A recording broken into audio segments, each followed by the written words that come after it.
ઓય મારી માટે કપડા બતાવો ને. લો બતાવી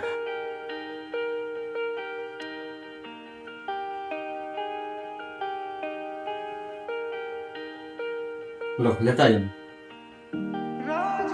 આ કપડા રાખીએ છે એનો શું ભાવ છે? આ તમારે 1999 ના 3 કોમ્બો આવે ને એ છે. આપણો રેટ ફિક્સ રહેગા ને. ભાવ તો કરવો પડે યાર સાવનભાઈ, પુરાણ ના કામ લાગે. થોડા તો ઓછા કરો છો. હા યાર બીજા બધા તો ભાવ કરે જ છે પણ આપણે યાર ફિક્સ ભાવમાં જ આવીએ છીએ કારણ કે આપણે વસ્તુ ક્વોલિટી એક નંબર આપીએ છીએ. કપડા તો બરાબર છે તમારા, પણ 1500 રૂપિયા લઈ લો તમે જો. બરાબર છે 1500 બરાબર છે. ના યાર ભાવ તો થશે જ નહીં કારણ કે મારા ભાવની તમને ફૂલ ગેરંટી મળશે. આપણા કરતા ભાવ નીચો ક્યાંય નહીં મળે. એટલે તમને પોસાય ને તો લો, બાકી વાંધો નહીં.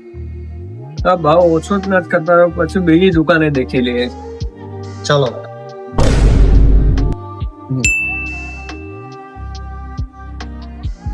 કેમ પાછા આવી ગયા તમે તો યાર એટલી વારમાં? અરે યાર સાવનભાઈ, તમારી જેવી ક્વોલિટી કોઈ જગ્યાએ નહીં મળે મને જાણવામાં. 5 દુકાને ફરી ગયા છે આમ. હા યાર અમે બીજી બાજુ સારા કપડા બી નથી ને સારો ભાવ બી નથી આપતા, એટલે અમે તમારા દુકાને આવી. સાચી વાત છે હો. ફિક્સ ભાવ એટલે ગ્રાહકનો પૂરેપૂરો ફાયદો. ફિક્સ ભાવ કરવાનું કારણ એ છે કે કસ્ટમરને પૂરેપૂરો ફાયદો મળે. તમારે બી વ્યાજબી ભાવે કપડા જોઈતા હોય તો આવી જાઓ સાવનભાઈની દુકાને. Size selection ઝાલો.